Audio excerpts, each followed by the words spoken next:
I know that something like 40% of cabinet ministers, provincially and federally, so roughly the same, are landlords too, or invested in housing in somewhat. And I was that always the case, that you'd have like a cabinet minister who has this really important job and on the side they're a landlord? What do we want the housing system to look like? Like what at the end of the day is the sort of promised land of all of this? Hi, and welcome to The Missing Middle. I'm Cara Stern. And I'm Mike Moffat. And today we're going to be talking about investors and renters. But before we get started, don't forget to like, subscribe, and leave a comment. We'd love to hear from you.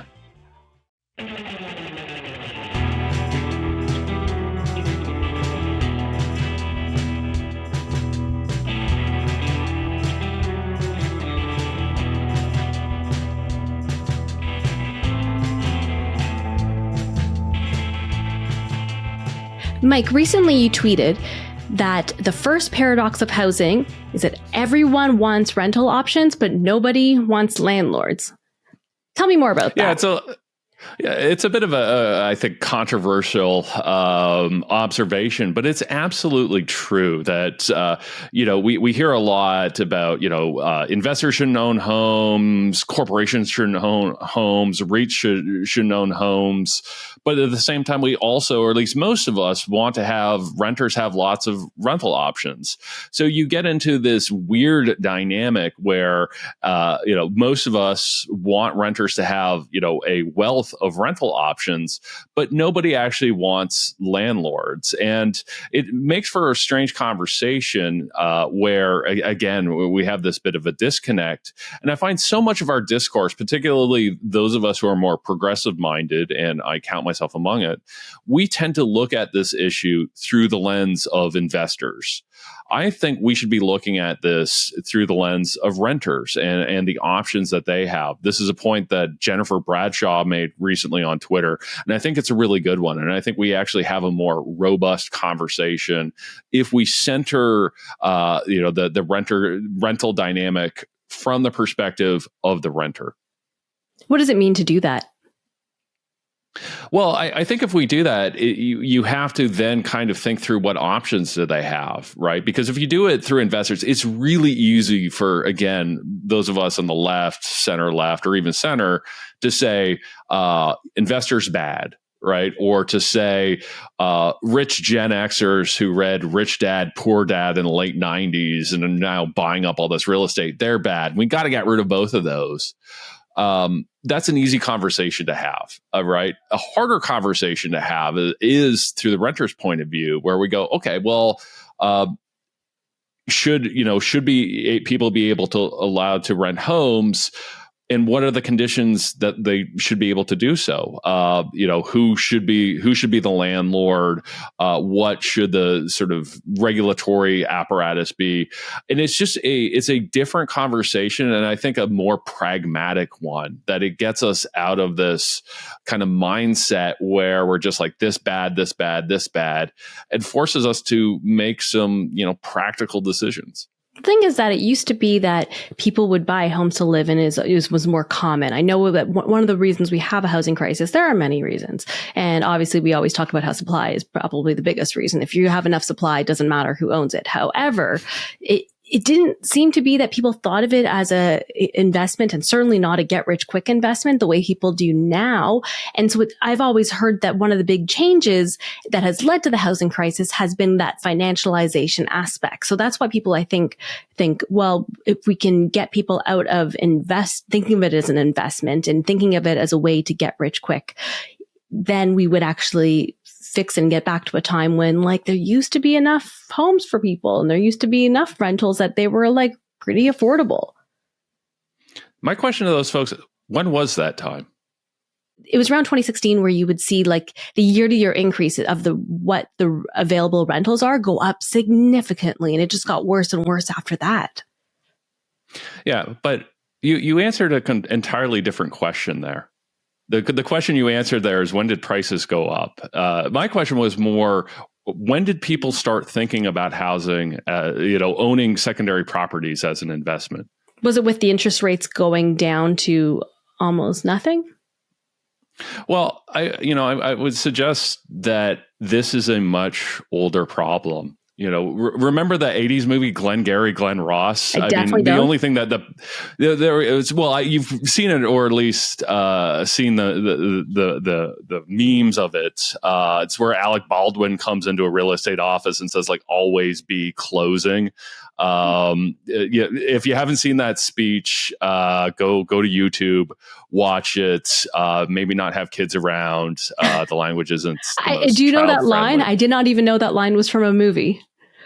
There you go. There you go. And it's a famous speech. But if we go back even further, President Truman's first presidential address as president in 1946 was about real estate speculation. So this is not a new issue. This can manifest itself different ways, but every generation kind of thinks they invented this problem. And trust me, as somebody who grew up in the 1980s, the idea that real estate speculation is somehow younger than the cell phone or the smartphone is just, it's ahistorical. Now, it may have gotten worse, and I do think there are sort of periods of things getting worse and better, absolutely. But people speculating on real estate, goes back hundreds and hundreds of years. But if it became worse, isn't that what they're trying to correct for when people are talking about this? When you hear politicians talking about it, they're trying to correct for where it became so common that people, like everyday people, own multiple properties, which I don't know if that was the case back then as much. Well, I'm not sure that's the case. I'm not sure that we necessarily have evidence of that. But my point is, in particular, I'm going to pick on academics. This is where academics, I think, are completely ridiculous on this issue. So we have schools massively increasing enrollment. So we have these institutions of higher education massively increasing enrollment, building like maybe 3 residence spaces in all of Canada. And then academics wonder why investors are buying up single family homes and renting them to students. Like, what did you think was going to happen? Again, I posted a meme just the other day about we're all looking for the guy who did this, right? So yes, absolutely. We do see investors in recent times buying up single family homes and renting them to students. What did we think was going to happen when we bring in 1 million international students and create absolutely nowhere for them to live? Was it always the case that you had politicians who were also landlords? Like I know that something like 40% of cabinet ministers, provincially and federally, so roughly the same, are landlords too, or invested in housing in somewhat. And I was that always the case that you'd have like a cabinet minister who has this really important job, and on the side they're a landlord? Okay, so this is actually a really interesting question around unintended consequences. So about 20 years ago, the federal government made some changes around conflict of interest, and it made it harder for cabinet ministers and other political officials to own, stocks in companies and things like that, right? Because you're like, okay, if I'm regulating oil and gas companies, I probably shouldn't be owning stocks in them, because we see what happens in the United States when groups do. One thing that they didn't include on that list is real estate. So what happened was we had a bunch of politicians and other people caught up by conflict of interest payment go, okay, well, I can't own stocks and other things unless I put them in a blind trust. But there's no rules around me not owning secondary properties. So it's actually due to us getting tough, us as a country getting tough on conflict of interest rules that, we didn't, the federal government didn't legislate in real estate in this. So people are going, okay, well, I can't invest in these other things. I'm going to go invest in real estate. And it just so happened to happen at a time when real estate prices were going up anyway, and it's already an attractive investment. So it's one of those things where it's like, be careful what you wish for. It's like, okay, we don't want politicians investing in stock, they're going to find something else to invest in. And unfortunately, that's, not a great look right now. It wasn't a great look when we had a housing minister who had been buying properties even while he was on that portfolio, because as someone who was watching it, I was like, whoa, I don't know how I can expect that you're going to fix it. If you don't even have confidence you're going to fix the situation, and you're so confident that it won't be fixed, that it's going to be a worthwhile investment, like, it's not a great look, and it doesn't give confidence to the rest of us. If so many of them are invested, including the finance minister owns multiple properties, and I believe owns properties outside of Canada too. So that's why I'm like, well, they're not going to really fully ban foreign buyers, because she is one of them. Do you think we'll actually see any changes at any time on this? I actually don't think that's the really the motivating factor. To be quite honest, I think what's a bigger factor is public opinion, right? And personal opinions as well. Like, I don't think Premier Ford, for instance, is banning fourplexes because he has stock in triplex companies, and 3 is good, 4 is bad, things like that. So I actually don't think it really makes that much of a difference. But the optics aren't great, and I think we can all admit that. And you do, I do think we should be looking at conflict of interest rules around that. Maybe this is a loophole we should probably address, because even if it's not affecting decision making, the optics aren't great. But I'm going to ask a question of you, that who should own rental properties? So if we decide, okay, it's not cabinet ministers and things like that, like who would you like to see owning these things, or should nobody? Don't want to be paying several $1,000s a month to the housing minister. Like, that would make me so mad every time I wrote that rent check. But yeah, I know you posted this on Twitter recently asking people what they thought, and whether, like, people don't like small time landlords. People don't want big landlords. People don't want government housing. So no one wants any landlords. It's a tough thing in the sense that, like, I intentionally would never pick somewhere that's owned by anything other than a purpose-built rental. So I guess I'm like, oh, I guess I want corporations to own rental properties. And I would only say that because I would not want to live somewhere where it's dependent on someone who maybe he doesn't even know the rules. At least that purpose-built rental, there's a good chance they'll know the rules. There's a good chance they have someone living there or willing to respond within hours when there's an issue, not respond, in a week, a month, however long it takes, grandma to call up a plumber to come over there. Like, it's stable, but also we don't want so much concentration of power. So I don't know the answer to that. Like, what do you think would be the best for society? Well, I think the important thing is that we're actually having this conversation, because it shows how much changing the framing really changes our thinking about this.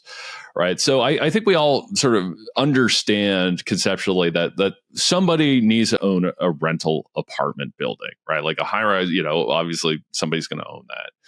But what about more ground oriented homes? So single detached, semi detached, even, like townhouses and things like that. So, 38.7% said no to investors. And we can interpret that a couple different ways. That could mean, like, literally people just shouldn't be allowed to rent these property types. Period. Okay, I'm going to disagree with that. I think if somebody wants to live in a townhouse or a single detached home and would prefer to rent, I think they should be allowed to do that. So I would disagree with that. The other interpretation is, well, these things should only be owned by the government and not for profits, so on. My response to that would be, okay, good luck with that. I don't think we're getting there anytime soon, but I can, I do think we need more of those, and I'm not suggesting we don't, but to get to 100% of our ground level rental stock being owned by the government or co-ops or not for profits, I don't see that as being particularly realistic. So then you're basically left with 3 options, and I would say about 60% of people said that no, it actually makes sense for people to be able to rent this and for the private sector to be owners. Now, 37.6% said either is fine. It could be a big corporation, small corporation, mom and pop. They don't really care. The next tranche is 16.6% said they're not comfortable with the large corporations and the REITs, but mom and pop investors should be okay. So if a group of rich dentists want to get together and buy a few homes and rent them out to people, we're okay with that. Only 7% of the 100% said that, no, actually, we're not comfortable with mom and pop investors, and we don't really like the rich dad, poor dad, Gen X investors. We want to have that more professional ownership that you described, owning these things. So that could be either a larger corporation or a REIT, which is just a large corporation structured differently for tax reasons. Owning this thing. So there is a real divide here that I think we don't often talk about. Again, when we have the conversation that puts the investors first and look at everything from the investor's perspective, rather than focusing the conversation or centering the conversation around renters. Yeah, that makes sense. I do think that it's like something that seems wrong about getting people buying all these low rises. Like, I know that if people want to live in low rises and someone needs to be the landlord, but then I often think about all the families who are renting these at like very expensive prices in a lot of places. And they would normally, like, if this was 10 years ago, they would have been able to buy that no problem, like with the same income that they're now renting it. So that's where it kind of gets icky, because you're like, they're kind of taking them away from the people who otherwise could own them, and actually, for most people, would prefer to own them. Not everyone. There's cases for renting, but I think most people still would like to own a home. So that's like, I don't know how you get away from that kind of ickiness of that. Well, I think what we need to do is look at, like, what do we want the housing system to look like? Like what at the end of the day is the sort of promised land of all of this? I guess the end of the day is enough supply that you can choose to buy, you can choose to rent, whatever you want. That's you have the option and you can afford it. That's what we want, right?